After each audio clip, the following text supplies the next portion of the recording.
Ano po, ang huli, puro sabaw. Sadya po talagang walang hulihan ngayon. So, dito sa amin sa baybay dagat ng Barangay Ano Gis. mo yung ano, balilang. Ito po yung mga bisugo naman po ang huli ng aking asawa. Wala po siyang wala.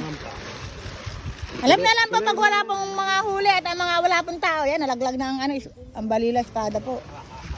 Sarap niyang ihaw. Bukod diyan. Oh, dayan.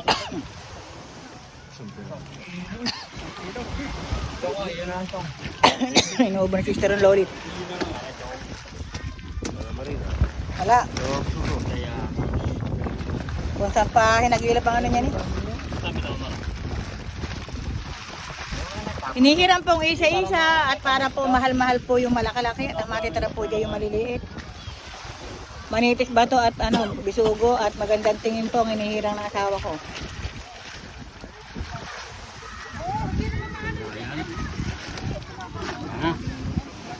Tingnan niyo muna rin para ano. Alala ko siya rin, duling nga rin, dalawang garni ka lang. Puno sa oras. Kailan. Epic pig. Oh, ulo na kuya. Dalo ko tama na. Lagay ko na eh. Lagay mo sa.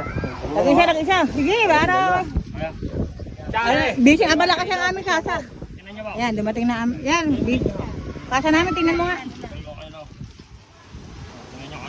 Isang kilo yung ano, Marilat. 2 kilo, bisugo. At marilat. Isang kilo ka lang yung Marilat. 1 kilo yung ano, marilat ba to? Ini nga ako. Wala? Messenger, meron. Magaling sa iyo.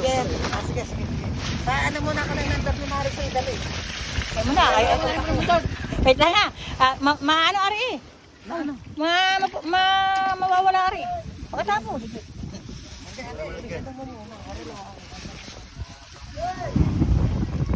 Wag lang kasa, sandali lang. Tapusin ko lang aking palatuntunan. Gising nga ba lang aking ano yung aking kasa? Oh, wala talaga pinagbili, Toria.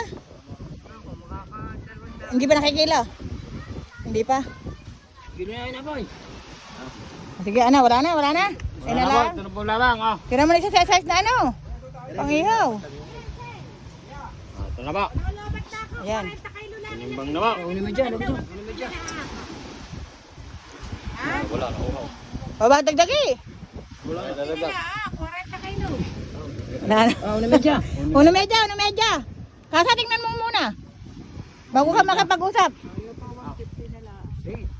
Sige. Hindi niya iniintindi na nga sa bahay. Lagi na lagi.